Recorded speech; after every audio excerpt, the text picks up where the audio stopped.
আসসালামু আলাইকুম ওয়া রাহমাতুল্লাহি ওয়া বারাকাতুহু। যারা শুধু পাস করতে চান ব্যবস্থাপনার ৩য় বর্ষ, তাদের জন্য আমি কিছু অধ্যায়ভিত্তিক সাজেশন দিব। তাদের জন্য এই সাজেশনটা খুবই গুরুত্বপূর্ণ হবে। যারা বিজনেস স্ট্যাটিস্টিক্স, ম্যানেজমেন্ট, অ্যাকাউন্টিং এবং ট্যাক্সেশন ইন বাংলাদেশ মাত্র ৭ দিনে গুছিয়ে প্রস্তুতি আ নিয়ে পাস করতে চান, তারা আমাদের শর্ট কোর্স যুক্ত হতে পারেন। বিস্তারিত এখানে WhatsApp নাম্বার দেওয়া আছে। সো আমি আপনাদের ৪ টা অধ্যায় রেকমেন্ড করব, যেগুলো আপনাদের জন্য শুধু পাস করতে এই ৪ টা অধ্যায় পড়লেই যথেষ্ট। যেমন ১ম অধ্যায় কার্য ব্যবস্থাপনা পরিচিতি।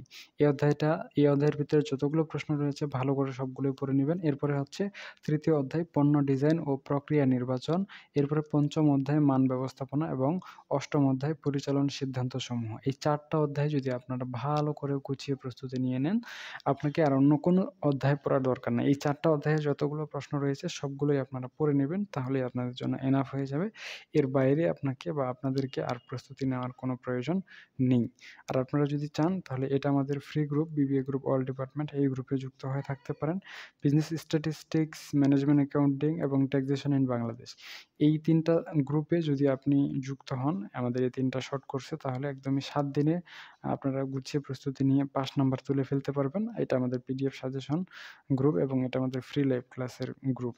আর আপনারা যদি চান YouTube এ আমাদের সাথে যুক্ত হতে, তাহলে মারুফ99 এই চ্যানেলে আপনারা যুক্ত হয়ে থাকতে পারেন। ঠিক আছে? আজকে এ পর্যন্তই। সকলেই সুস্থ থাকুন, ভালো থাকুন আর আমাদের সাথেই থাকুন।